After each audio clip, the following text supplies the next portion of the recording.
bedroom conversation, sex, intimacy, it's a vulnerable position to be, like we talked about earlier, right? You Yeah, go to this person and you mention it to them, and then they say something or they react not with the intention to hurt you, right. but you receive it and you're like, oh, maybe they don't want to do that. How do you help those people who maybe there's a disconnect, not intentional? This person's still processing and this person's still being vulnerable. But because when they came together now, the wires got crossed a little bit and this person may have reacted in a way that wasn't anticipated. And now this person begins to shut down. Well, here's the most common one I see in my office is I want more sex and they don't. And every time I try to initiate sex, or I'd let them know that I need more sex, or that I want more sex, or that I wish we were more sexual, the other person takes it as criticism. I'm not enough. I'm not doing it right. You don't love me. And then the person who's always asking for sex also feels like I'm a burden.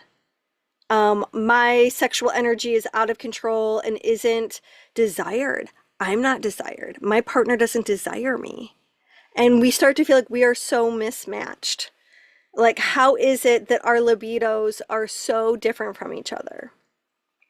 And so, oftentimes, every time they go to have a conversation, it ends up being a bust because both people feel unsatisfied. I don't feel seen and gotten. I don't feel desired and loved. And so we have to kind of go, well, how can we be creative? Because oftentimes the person who tends to reject the offer of sex more might need a different approach. And they might need ways to help bring them into their body. They may not be able to have sex quite as quickly, especially if it's penetrative sex. Also, there's different styles. So there are people who have spontaneous desire and other people who have responsive desire. And those are very two different responses to sexuality. In fact, they can meet each other, but they've been speaking different languages. And so we have to make a personal choice to go, sexuality maybe is really important to my partner. It's not that important, really not that important to me. And we have to make a decision like, can I get curious? What if sex was important to me?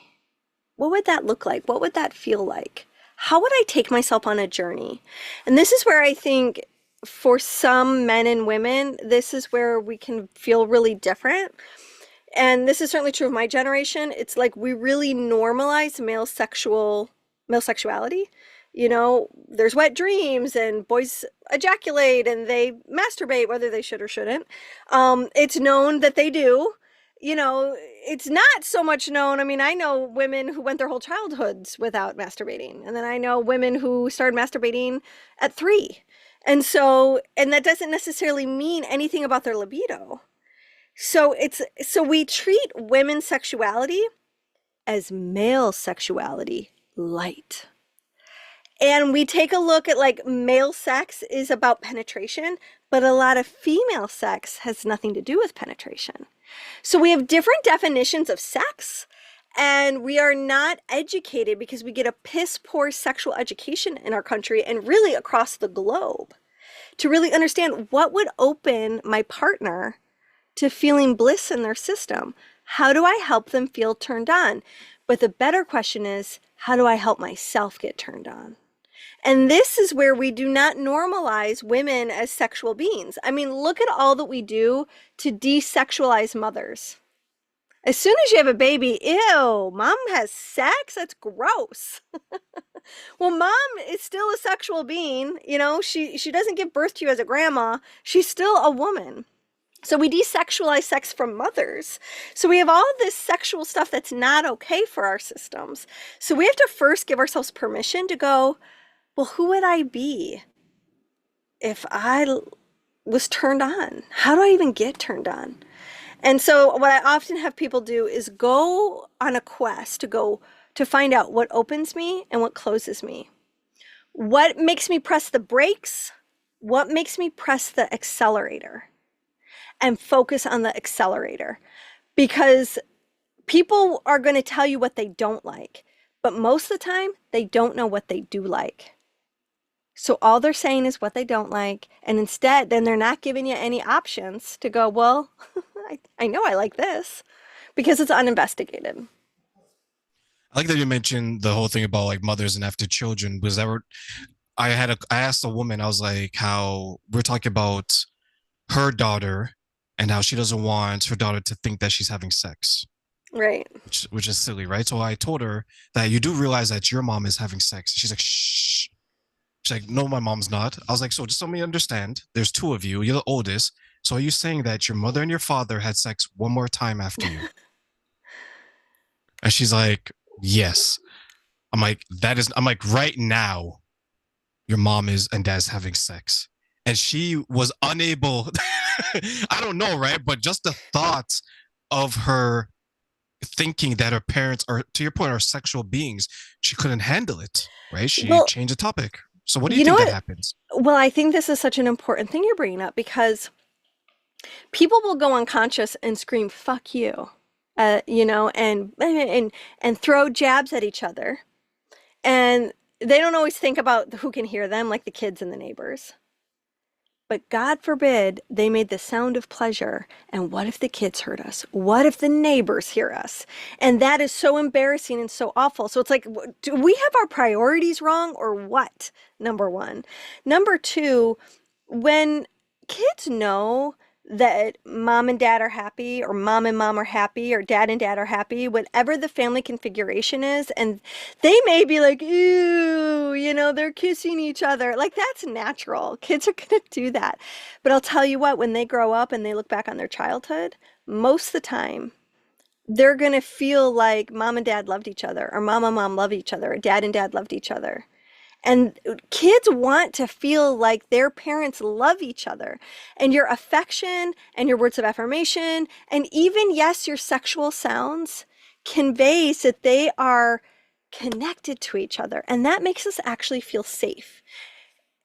When we hide, suppress, or overexpose, because that's the other side of this, you don't also want to overexpose your kids to sex.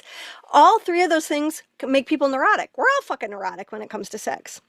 And that is largely because of our suppression of our own sexual nature. So when we just recognize that sexuality is a beautiful thing, it's our human birthright to be a sexual being, and it's a gift. My God, here we have this incredible renewable resource that gets generated from our body that does not cost anything, called pleasure. It it drops our stress levels. It releases cortisol, a dopamine. It gives us dopamine. It floods our brain with so many healthy hormones and chemicals that your orgasms are really important to having a well-adjusted, healthy, balanced life.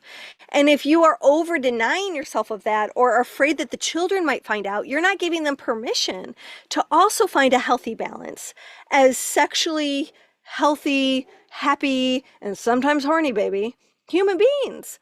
Like, pleasure, the studies don't even lie. The studies show is that when you live a pleasure-filled life, you live longer, your immune system gets stronger, you are more emotionally balanced, and who wouldn't want that? Pleasure is not bad. That's some of the lies that we were sort of fed, is that pleasure is dangerous.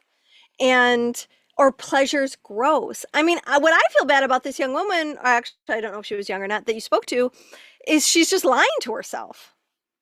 You're in fucking denial. What does that get you? It's just sort of like, get over it. Everyone likes to have sex. It's fun.